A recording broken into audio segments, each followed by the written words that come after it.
Hey, Frontline fans, welcome back to Comic Frontline and fans. You're back with me, Mike Spider Slayer, getting ready to do Spider Slayer's Haul, episode number 22, the weekly video series where me, Mike Spider Slayer, shows you the comics that I picked up for the week. That's right, guys. Now, I felt like going into this week, I don't know if there was really exciting books that were due out, but nevertheless, there was some ones that I was interested in. So with that being said, let's go ahead and let's get started.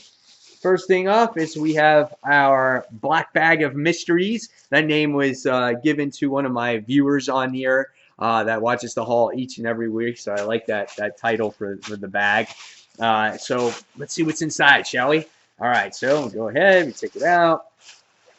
Bag always goes somewhere on the floor or wherever. All right. Big stack of books, as you can see. So even though you may think that there's nothing to read, there is still something to read, at least for me. All right, so first things first is we have independent book, and that is issue number 130 of Invincible. So looks like Invincible or Mark is going to go toe-to-toe with Rex, or he's going to have a conversation with him, and we get to see what Earth is like at this point in time.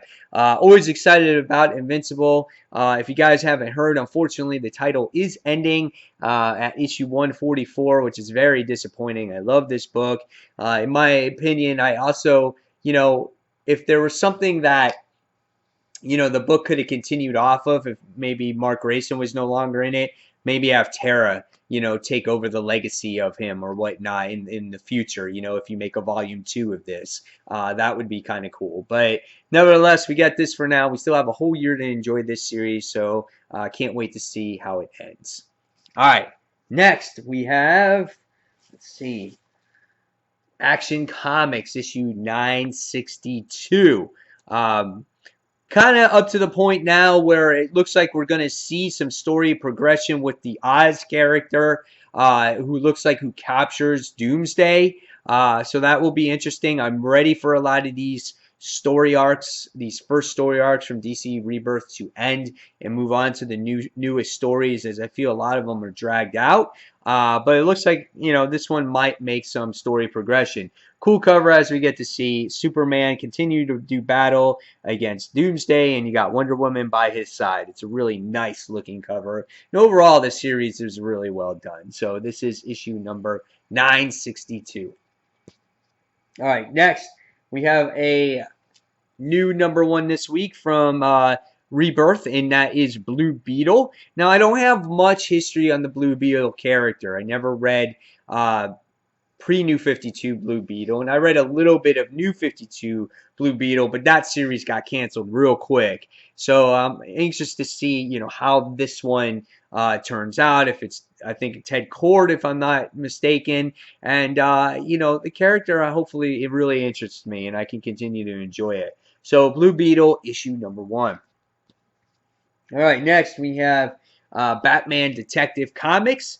This is issue number 939, another series that needs to move things along. We seem to have our team of characters in the undergrounds of Gotham, and and they're still fighting the colony and whatnot. So I'm hoping that same thing. This story progresses. We get to see things move on away from Kate a little bit and expand on the rest of the team.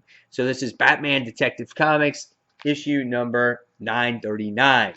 Still, any one of these, DC comics has been a lot better than New 52 by far. I mean, these books are really good. It's just that they're a little bit drawn out and you get tired of reading the same story. You're like, okay, let's move on here. All right, next is The Flash, issue number 5.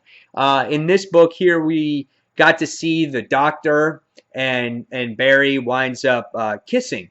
So what's this Doctor? What's her involvement in everything? She's been training all the other Speed Force characters in here, and it looks like Barry's just willing to show his face to the world now. And my prediction is, I think maybe there's a possibility that Godspeed could be the doctor. I think her name is Nina or whatever it is. And I think she could be Godspeed. I could be completely wrong, but that, you never know how things can turn out in a book, and that would be kind of interesting. So we'll see. The Flash issue number 5. All right. Next is Hal Jordan and the Green Lantern Corps, issue number 3. I feel like this story is still developing as we got to see the Green Lantern Corps make their appearance. We see Guy Gardner going out on a mission for John Stewart on trying to find out what's going on in the universe. So, and then we get to see Sinestro, who is now in control of the Yellow Corps. And it looks like these two are probably going to interact with each other very shortly. So Hal Jordan and the Green Lantern Corps, issue 3. All right. Next, we have a book that I will be reviewing this week, and this is Titans, issue number 2. I thought the first one was kind of repetitive from the Rebirth issue, so I'm really hoping that the story really takes shape and form, yeah, we'll see where it goes. So interesting covers. It's a bunch of puppets, so that's neat. So, yep, Titans issue 2. All right. Next, we go to the next DC book this week, and that goes to Wonder Woman, issue number 5. Flip side of the story now. This doesn't have to do with the year 1 story or 0 year story. This has to do with the other side, the modern day tale, where Wonder Woman was interacting with Cheetah, and she doesn't remember where Themyscira is, and she's asking for Barbara for help. So I like that story. I love the artwork in this book. I think it's really gorgeous. Here we get to see in the opening pages. I like the colors. I love the facial expressions. This is cool paneling in here as you get to see like this swamp or the trees or whatever, and everyone is like in jail or in this forest or whatnot. So again, I love the artwork in this book. It's really well done. Check out this creepy face. What is that all about? So that's awesome. Really great stuff. I can't wait to read this. Wonder Woman has been, besides Batman and Aquaman, one of my favorites Rebirth titles. So this is Wonder Woman issue number 5. All right. Next, we go on to Marvel, and we have Captain Marvel issue number 8. This is the Civil War II tie-in. The only reason why I'm really getting this tie-in, pure reason being, is it has to do with Captain Marvel. She's the main person in this whole thing, and I feel like these tie-ins really need to work. The last issue was weak. I mean, it really didn't have that much to do with it, and it had to do with, like, before all the shit went down. She, like, hooked up with Rhodey and all this other stuff. So we'll see where number 8 goes. So Captain Marvel issue 8. All right. Next, we wind up going to another DC book, and that is Batgirl issue number 2. I'm giving this one another try. I wasn't a huge fan of the first issue, but it did pique my curiosity, and I feel like I gotta maybe almost give it a whole story arc.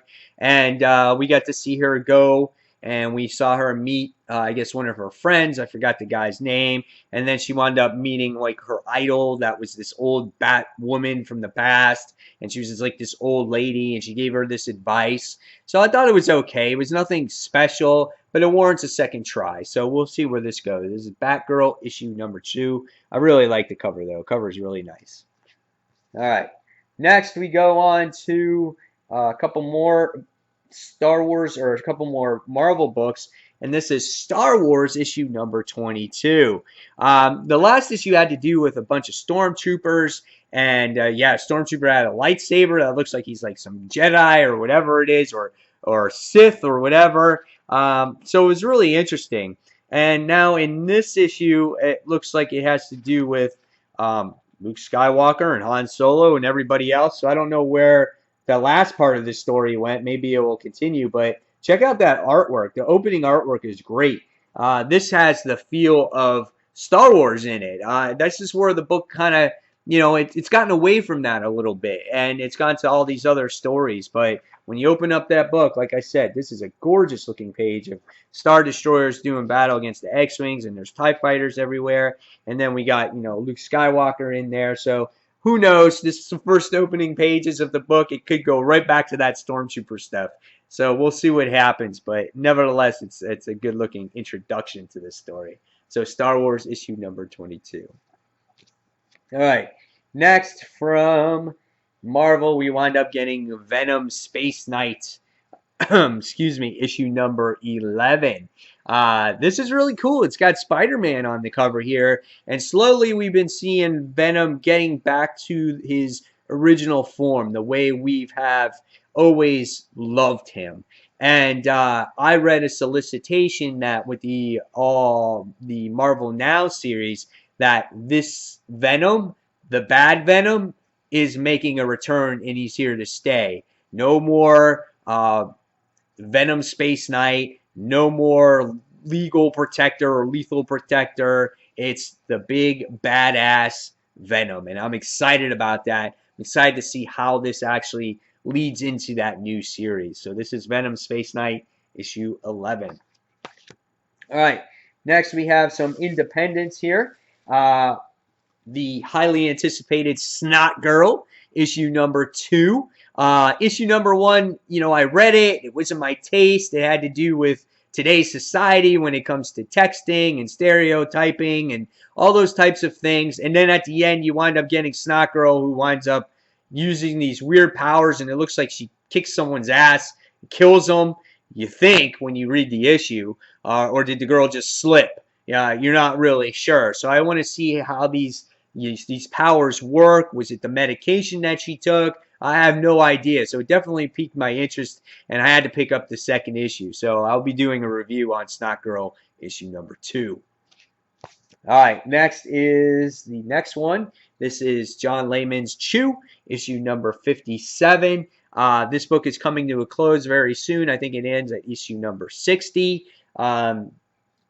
It's a really great book. I don't know how to really explain it any more than what I've have already in the past. If you guys are interested in Chew, I definitely suggest to check out the trades that they come out. They have like a mini trade for each individual story arc, and I think it tells the story really well. It's comical. There's a lot of Easter eggs, and it's a little twisted on the same side, but it's a really creative book. And this is Chew, issue number 57. Another series that I've been reading since I got back into comics back in 2007 or 2008. That's the same time when I started reading Invincible. So to see both these two titles go, it's going to be sad. All right. Next, we have another independent. This is from Zenescope Entertainment, and this is Grim Tales of Terror. Beautiful looking cover, as we have Death on the cover of a car. And it looks like she's doing some hood work. And it says The Vanishing Hitchhiker. So it looks like someone's hitchhiking and they disappear or whatnot. So some of the stories have been really good. Some of the other stories haven't been as well in this second volume. But it's still an interesting series, and I still get a kick out of it. So this is issue number 11. All right. Now, time to bring the hammer down. That's right, guys. Blah! Thanks to popular demand and people requesting this to me for the past, I guess, month or two now, I finally decided to pick it up, and my comic book store still had it. The hint is a hammer. And if you haven't guessed it by now, I wound up picking up issues number 1 and 2. His story is written by Jeff Lemire. Some of his stories fizzle out for me. I kind of lose interest. I read the story Trillium, and then there was Platona. And Platona kind of ended really weird. I'm not sure how many issues Black Hammer is. Again, I just picked it up based off of what people said. And they're saying that it's really good. So I did it for you guys. And hopefully, if I have time this week, I'll review issues number 1 and 2. And I'll let you guys know what I thought of this first 2 issues. So, there you guys have it. There is the haul for this week. Hopefully you guys enjoyed it. Now it's your turn to put in the comments below on what your favorite comics are, or what your most anticipated comics are, what your least anticipated comics are, what books you're possibly dropping. And fans, as always, don't forget to check out Comic Frontline Live. It's live on every Tuesday night. You can listen to it on YouTube, on Stitcher, on SoundCloud, and all those other things. So again, guys, thank you for watching Frontline, And until that next comic book review, this is Mike Spider Slayer signing off. And this has been Spider Slayer's Hall, episode number 22, I think. Take care, guys. Bye.